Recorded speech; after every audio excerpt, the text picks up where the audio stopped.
Good evening. Tonight, I can report to the American people and to the world that the United States has conducted an operation that killed Osama bin Laden, the leader of al-Qaeda, and a terrorist who's responsible for the murder of thousands of innocent men, women, and children. It was nearly 10 years ago that a bright September day was darkened by the worst attack on the American people in our history.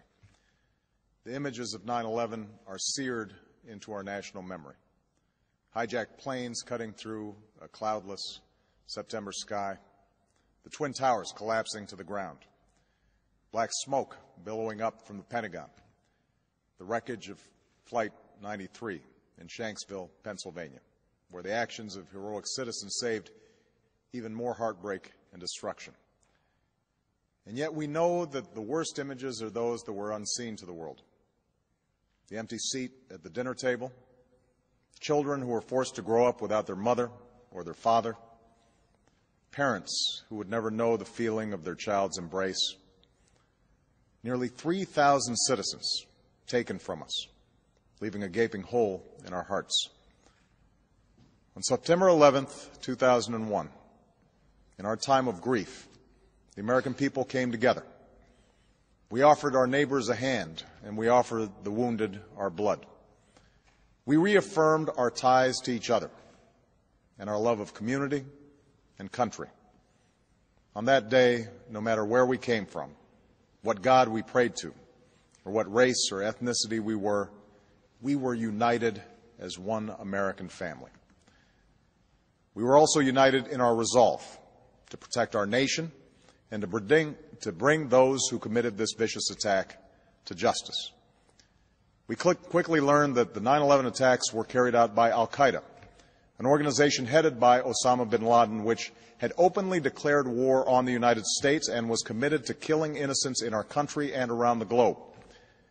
And so we went to war against al-Qaeda to protect our citizens, our friends, and our allies. Over the last 10 years, thanks to the tireless and heroic work of our military and our counterterrorism professionals, we've made great strides in that effort. We've disrupted terrorist attacks and strengthened our homeland defense.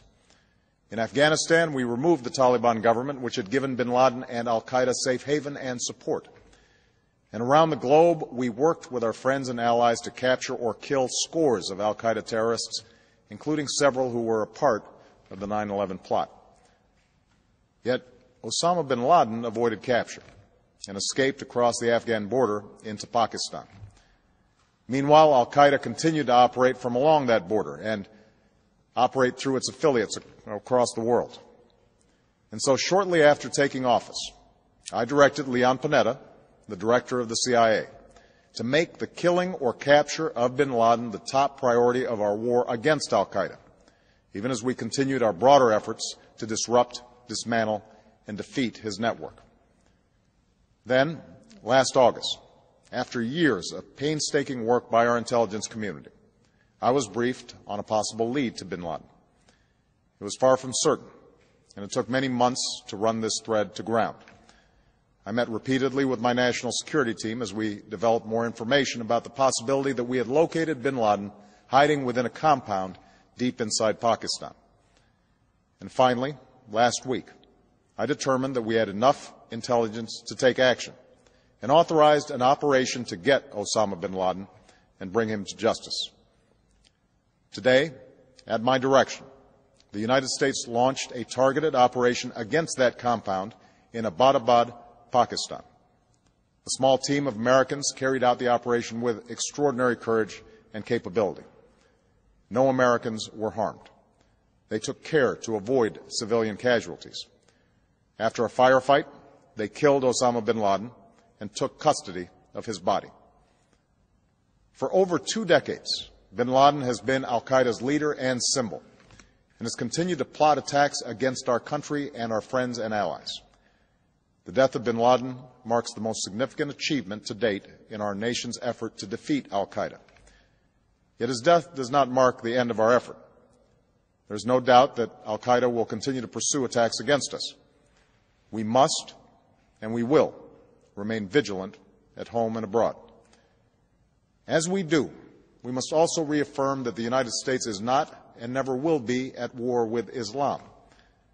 I've made clear, just as President Bush did shortly after 9/11, that our war is not against Islam. Bin Laden was not a Muslim leader. He was a mass murderer of Muslims. Indeed, al-Qaeda has slaughtered scores of Muslims in many countries, including our own. So his demise should be welcomed by all who believe in peace and human dignity. Over the years, I've repeatedly made clear that we would take action within Pakistan if we knew where bin Laden was. That is what we've done. But it's important to note that our counterterrorism cooperation with Pakistan helped lead us to bin Laden and the compound where he was hiding.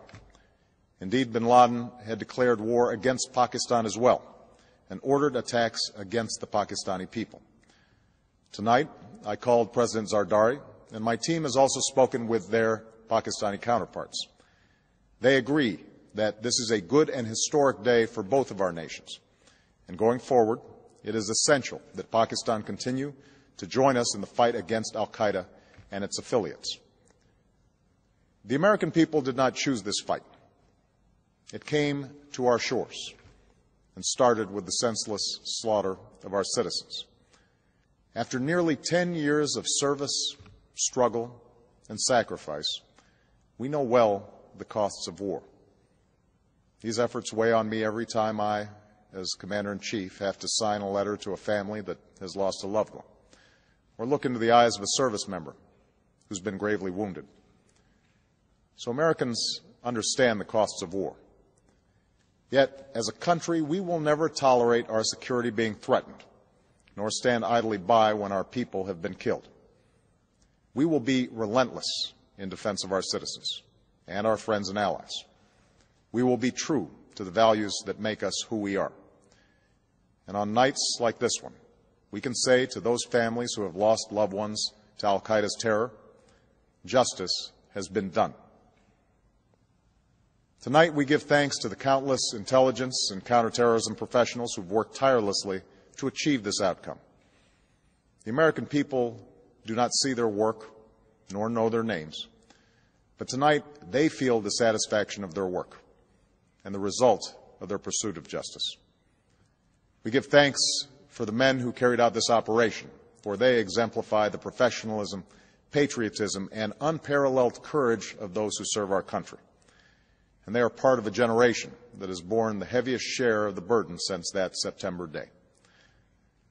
Finally, let me say to the families who lost loved ones on 9/11 that we have never forgotten your loss, nor wavered in our commitment to see that we do whatever it takes to prevent another attack on our shores.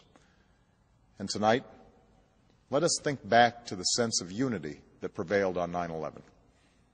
I know that it has at times frayed, yet today's achievement is a testament to the greatness of our country and the determination of the American people.